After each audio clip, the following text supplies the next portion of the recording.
There is a story told so often that it has started to feel like fact. The people at the top earned everything they have through talent, discipline, and relentless hard work. Those further down the ladder simply did not want it enough. It is a clean story. It is also, according to a growing body of research, substantially wrong. Not because hard work does not matter. It does, but because there is a third ingredient that almost nobody at the top ever mentions. Luck. In 2018, 3 researchers at the University of Catania published a study that made a lot of successful people very uncomfortable. They ran thousands of simulations of competitive career systems. Their model was simple: populate a world with people of varying talent levels. Expose them to random positive and negative life events. Then measure who ends up at the top. The answer was consistent across every simulation they ran. The most successful individuals were almost never the most talented ones.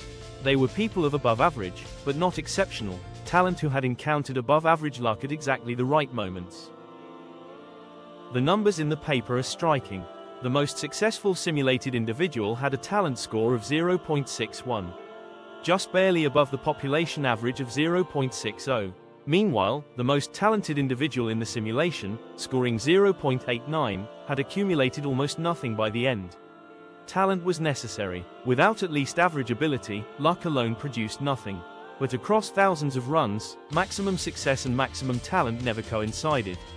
The ingredient separating the two was always timing, circumstance, and the random arrival of fortunate events. Economists and sociologists have a name for the mechanism that explains this. Cumulative advantage. Small initial differences in circumstance compound into enormous outcome differences over time. A child born into a stable, educated household does not merely receive more resources. They receive a fundamentally different relationship with risk, with possibility, with the confidence to try things and recover when they fail.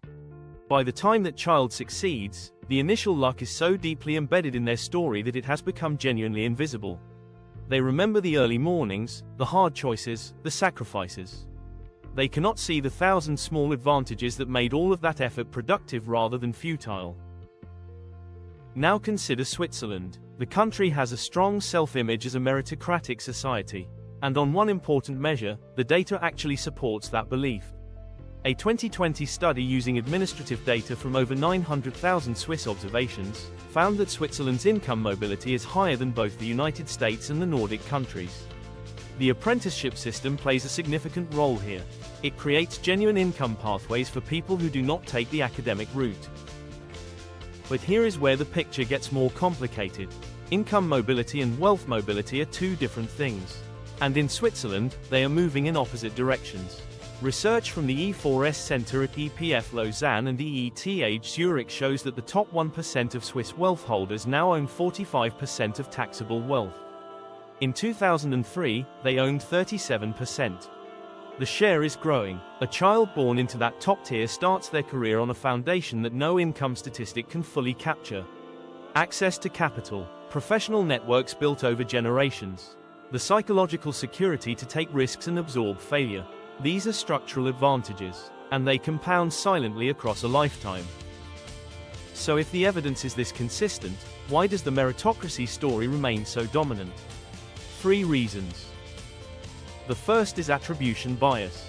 Humans naturally attribute success to internal factors like talent and effort, and failure to external ones like bad luck or unfair circumstances.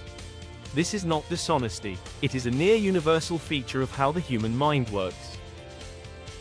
The second reason is narrative coherence. A story about hard work and good choices is complete and motivating. Adding luck to that story opens questions that are uncomfortable to face. And the third reason is political. The meritocracy story is load-bearing for existing wealth distribution. Acknowledging luck does not just require personal humility. It requires a revision of the moral case for keeping what you have. There is a piece of research that makes this concrete in a way that is very difficult to dismiss. The Equality of Opportunity Project studied over 1 million inventors in the United States.